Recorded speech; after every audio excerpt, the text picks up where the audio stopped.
Chat GPT के आने के बाद में हर चीज में एआई आ चुका है। हमारी जिंदगी हमेशा हमेशा के लिए बदल गई है और क्रिप्टो भी इस चीज में अछूता नहीं है। अगर मैं ये कहूं कि एआई नैरेटिव क्रिप्टो का एक लीडिंग नैरेटिव है आज के समय में, तो ये बात गलत नहीं होगी। और एआई नैरेटिव के अंदर भी कई सारे सब निशेस बन चुके हैं। उन्हीं में से एक सब निश है एआई एजेंट्स का। आज हम बात करने वाले हैं कुछ एआई एजेंट्स के बारे में और कैसे इसने क्रिप्टो मार्केट में पिछले एक आध हफ्ते में धमाल मचा के रख दिया। थोड़ा बहुत कूल ऑफ हुआ है। मैं वो हाइप ट्रेन में सवार नहीं होना चाहता था। मैं उस समय वीडियो नहीं बनाना चाहता था जब वो बहुत ही ज्यादा ऊपर था। वहां से मैं देख रहा हूँ तो 20-25% ऑलमोस्ट कूल ऑफ हो चुका है। आज मैं इसलिए वो वीडियो बना रहा हूँ ताकि अगर मेरा वीडियो देख के कोई उस हाइप ट्रेन में कूदना भी चाहे तो उसको नुकसान ना हो, क्योंकि ये ऐसे हाइप ट्रेन मैंने बहुत सारे होते हुए देखे हैं मेरे इतने सालों के एक्सपीरियंस में जो क्रिप्टो में मैंने बिताया है। कभी भी ग्रीन कैंडल को हमें चेज नहीं करना। मैंने खुद भी एआई एजेंट जब बहुत ही ज्यादा हाई वैल्यूएशन पे थे तब मैंने इसमें कोई पैसा नहीं डाला। मैं भी उसको कूल डाउन होने का वेट कर रहा हूँ। इस वीडियो को देखने के बाद में मैं अर्ज करूंगा आपसे कि आप भी ऐसे ही कीजिए। जब ये नैरेटिव थोड़ा बहुत कूल डाउन हो जाए तभी इसमें एंट्री लीजिए। काफी सारी चीजों के बारे में आज बात करने वाला हूँ। कई सारे एआई एजेंट्स हैं जिनके बारे में आज इस वीडियो में बात करने वाला हूं, तो बने रहिए मेरे साथ लास्ट तक। और अगर चैनल में नए हैं तो सब्सक्राइब कर लीजिए, बेल आइकन भी दबा दीजिए। चलिए बिना देरी के शुरू करता हूं आज का वीडियो।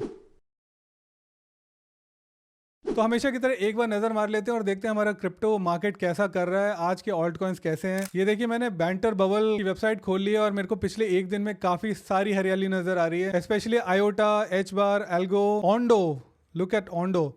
कहीं ना कहीं हमारा जो रियल वर्ल्ड RW है उसका भी नैरेटिव बन रहा है, धीरे धीरे मुझे नजर आ रहा है। ओम मंत्रा ने काफी ज्यादा ब्रेकआउट दिया था, $4 तक जाके आया। ओंडो भी थोड़ा लैग कर रहा था अभी उसने, लेकिन पीठ पकड़ लिए, देखते हैं कहां तक जाता है। तो काफी सारी हरियाली है। इसी पॉजिटिव नोट के साथ में चलिए अब शुरू करते हैं और मैं आपको जो पहली चीज दिखाना चाहता था मैं उसकी तरफ लेके चलता हूँ। तो सबसे पहले हम देख लेते हैं कि फ्लोज कहाँ हो रहे हैं। ये बात मैं कई बार अपने बहुत सारे वीडियोस में बता चुका हूँ कि क्रिप्टो मार्केट में सारे नैरेटिव्स एक साथ नहीं चलते हैं। हाइप साइकिल्स होती है, कोई एक नया नैरेटिव आता है तो पुराना फेज आउट हो जाता है। उसी तरीके से इकोसिस्टम्स का भी दिन आता है। थोड़े दिन पहले आपने देखा होगा पिछले 1-2 महीने में सुई काफी ज्यादा हॉट टॉपिक था। हर आदमी सुई को $20-25 लेके जा रहा था। सुई ने काफी अच्छी अप्रोच दिखाई भी उस चीज को लेके। $3.8 तक ऑलमोस्ट चला गया, अभी कंसोलिडेट कर रहा है और ये बहुत ही नॉर्मल बात होती है। जब कंसोलिडेट हो जाता है जो टोकन है वो अपने नेक्स्ट लेग के लिए तैयार हो रहा होता है। मेरा तो यही मानना है कि सुई इस समय नेक्स्ट लेग के लिए तैयार हो रहा है। लेकिन जब ऐसा होता है तो जो लिक्विडिटी होती है वो एक इकोसिस्टम से फ्लो करके दूसरे इकोसिस्टम में जाती है। उसी चीज को दिखाने के लिए मैं आपको लेके चलता हूँ आर्टेमिस टर्मिनल के ऊपर और यहाँ पे आके हम देखेंगे कि जो फ्लोज हो रहे हैं वो कौन से इकोसिस्टम से मुड़ के कहाँ पे आ रहे हैं। अगर हम पिछले एक महीने का डेटा देखें तो आपको साफ साफ नजर आएगा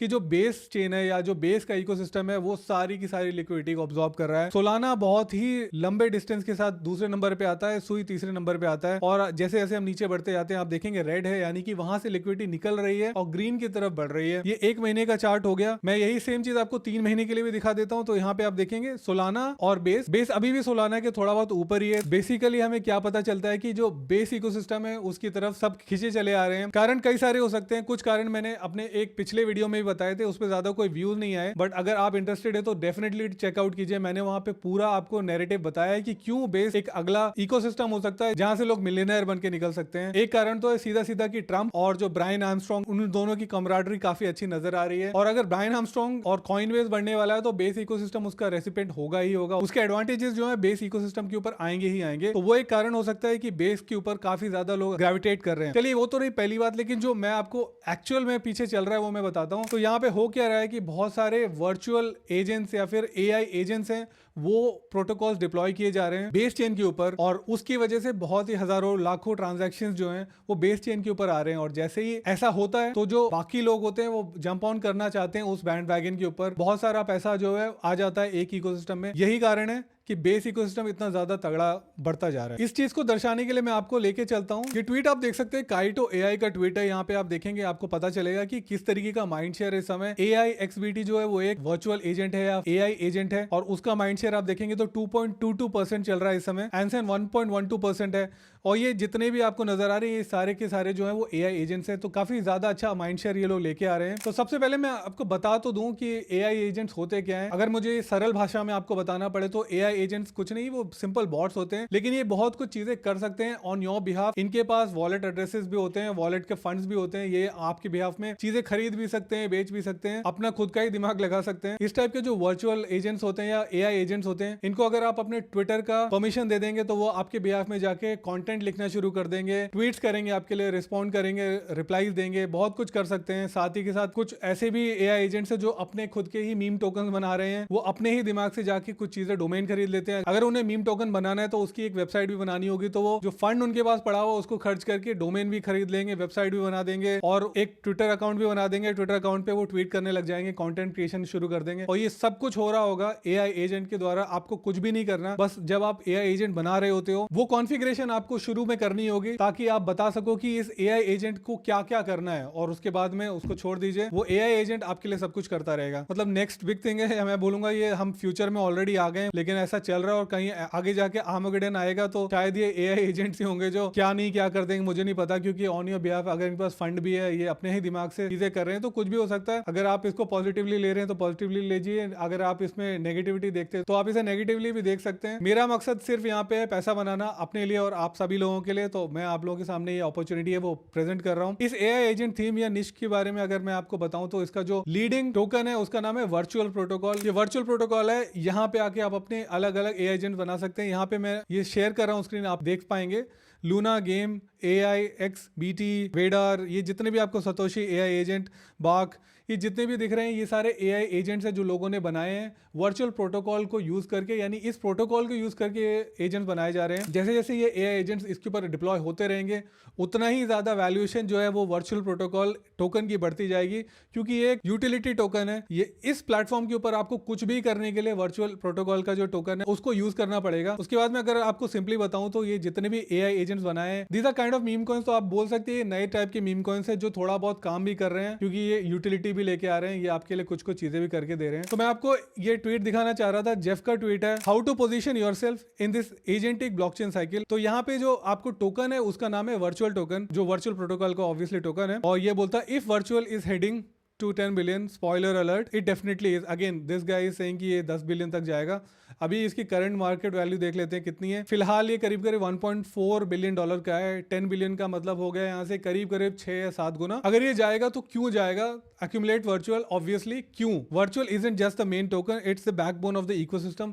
सब कुछ जो है वर्चुअल टोकन के अराउंड ही बना है। अगर मैं वर्चुअल की बात करूं, अगेन मैं ये नहीं कह रहा कि वर्चुअल ही एक है, और भी कई सारे ऐसे प्रोटोकॉल्स अवेलेबल हैं जो एआई एजेंट बनाने में आपकी मदद करते हैं, आप उनको भी देख सकते हैं। बस मैं आपको आइडिया दे रहा हूं कि क्या क्या है जो वर्चुअल प्रोटोकॉल के थ्रू किया जा रहा है। तो देखिए यहाँ पे यूटिलिटी बताई कि वर्चुअल की क्या क्या यूटिलिटी है। Currency for pairing the agent tokens, आपको अगर एजेंट टोकन्स को अगर पेयर करना है तो भी वर्चुअल की जरूरत पड़ेगी। Accrue value from agents trading activity and new agents getting launched, तो जितने ज्यादा नए एजेंट्स लॉन्च होंगे उतना ही ज्यादा वर्चुअल टोकन को खरीदना पड़ेगा मार्केट से और उसको यूज करना पड़ेगा, और जितना ज्यादा ऐसा होगा, जितने ज्यादा एजेंट्स डिप्लॉय होते जाएंगे उतनी ही ज्यादा वैल्यू एक्रू करता जाएगा वर्चुअल टोकन, क्योंकि जो सप्लाई है वो कम होती चली जाएगी। उन लोगों ने अभी तक स्टेकिंग भी इनेबल नहीं की। जब स्टेकिंग इनेबल कर देंगे तो मार्केट में अवेलेबिलिटी वर्चुअल टोकन की और कम हो जाएगी, तो उस हिसाब से इसका प्राइस और ज्यादा शूट अप कर सकता है। और इसके अलावा उन्होंने बोला है कि वर्चुअल इकोसिस्टम में और भी कई सारी चीजें हैं जहां आप जाके देख सकते हैं। Look at the major players, AI, XBT, Luna, Vader, तो ये सारी की सारी चीजें वो थी जो मैंने यहाँ पे दिखाई। ये सारे के सारे वर्चुअल एजेंट्स हैं जो लोगों ने ऑलरेडी डिप्लॉय किए। इन एआई एजेंट्स के भी खुद के टोकन होते हैं, जैसे मैंने बोला ये मीम टोकन की तरह ही है, तो इन्हें भी आप देख सकते हैं। इसने कुछ यहाँ पे मेजर एआई एजेंट टोकन्स को लिस्ट किया हुआ है, इनको आप जाके चेकआउट कर सकते हैं। फ्रेमवर्क में अगर देखें तो गेम है convoy. The small cap agents की बात करें तो म्यूजिक हो गया, मिसाटो हो गया, निकिता हो गया, तो ये जितना भी है जैसे जैसे ये इकोसिस्टम बढ़े इन सभी का फ्लोर प्राइस बढ़ता चला जाएगा, ऐसा मानना है जेफ का। इसके अलावा उसने बोला कि और भी इकोसिस्टम है उनको भी आप एक्सप्लोर कर लीजिए। तो उसके लिए मैं एक और ट्वीट दिखाता हूँ यहाँ पे। ये रहा इसका पूरा list, 7 AI agent ecosystem projects. पहला तो वर्चुअल प्रोटोकॉल ऑब्वियसली जो नंबर 1 है, उसके साथ में AI 16Z, डाओ भी है, होलो वर्ल्ड AI है, माइशेल AI है, मोइमेट या आई वुड से मोइमेट, ये अगला वाला तो मुझसे पढ़ा भी नहीं जा रहा है, और आखिरी में क्रिएटर बिड है। आपको लिस्ट मिल चुकी है, मैं इसमें सब में डिटेल में नहीं जाऊंगा, लेकिन आप चाहे तो इसका स्क्रीनशॉट ले लीजिए, या मैं इस ट्वीट को दे दूंगा आपको डिस्क्रिप्शन बॉक्स में, वहां से क्लिक करके भी आप इस ट्वीट के ऊपर आ सकते हैं और उसके बाद में अपना रिसर्च वर्क शुरू कर सकते हैं, क्योंकि वर्चुअल बहुत ज्यादा बढ़ चुके हैं। आप देखिए, अगर आपको छोटे जो इकोसिस्टम है जिनकी ग्रोथ प्रॉस्पेक्ट ज्यादा है उनमें अगर आपको इंटरेस्ट है तो आप उनमें कुछ एंट्रीज ले सकते हैं based on your own judgement. ये एक और दूसरा ट्विटर अकाउंट है, इसने भी लिस्ट किए हैं बहुत सारे एआई एजेंट, इसका भी स्क्रीनशॉट आप ले सकते हैं, या फिर ये वाला ट्वीट भी मैं आपको दे दूंगा। अगेन मैं एक एक करके सब में जाने वाला नहीं हूँ। ये देखिए यहाँ पे उसने अलग अलग दे दिया कि एआई एजेंट्स की ये टॉपिक्स हैं, उसके हिसाब से इंफ्रास्ट्रक्चर के लिए जो मैं ऑलरेडी दिखा चुका हूँ 7, इसने भी कुछ ऐसे ही इसी टाइप की दिया, और मीम कॉइन्स भी हैं। तो ये सारी की सारी चीजें, ये पूरा आप स्क्रीनशॉट चाहे तो ले ले और उसके बाद में आप इनको इंडिविजुअली जाके चेकआउट कर सकते हैं, और अगर इनमें आपको वैल्यू नजर आए तो आप अपना उस हिसाब से कॉल ले सकते हैं। एक और दिखा देता हूँ एआई एजेंट्स ऑन सोलाना, क्योंकि ये जितने भी थे वो सारे बेस के ऊपर थे, जिसकी वजह से बेस में बहुत ज्यादा हलचल है, नंबर ऑफ ट्रांजेक्शन बढ़ गए हैं, बहुत ज्यादा इकोसिस्टम ग्रो कर गया। लेकिन कुछ एआई एजेंट्स अभी भी हैं जो सोलाना पे भी बिल्ड हुए हैं। इसमें ब्रेकआउट करके दिया गया है जो एआई एजेंट्स है कौन से सोलाना पे बने हैं, कौन से बेस चेन के ऊपर पे बने हुए हैं, तो आप उस हिसाब से आसानी से देख पाएंगे। गोट का देखिए 7 दिनों का परफॉर्मेंस -18% है, लेकिन वहीं पे AIXBT जो बेस के ऊपर बना हुआ 221% बढ़ा है। हमने जो देखा कि लिक्विडिटी है काफी सारी मूव आउट हो गई सोलाना से और बेस के ऊपर चले गए, तो मेरे ख्याल से ये आपके ग्राउंड वर्क के लिए काफी अच्छा है। इस लिस्ट के बाद अब आप जाके चेकआउट कर सकते हैं उन इंडिविजुअल एआई एजेंट्स को, और उसके बाद आप अपना जजमेंट कॉल ले सकते हैं। चलिए, ये तो थी एआई एजेंट की बात, लेकिन जाते जाते मैं XRP के बारे में भी बात करना चाहता था। तो मैं एक बार बता दूं, XRP ने तो पिछले कुछ समय में सारे के सारे रिकॉर्ड्स तोड़ दिए हैं, लेकिन अगर कोई मुझसे पूछे कि $2.62 में मैं XRP में नई एंट्री लेना चाहूंगा, तो मेरा जवाब तो ना होगा। मान लीजिए यहाँ से दुगना भी हो जाता है, यानी कि इसका जो प्राइस है $2.6 की बजाय $5 या $5.2 हो जाएगा, यानी कि डबल हो जाएगा।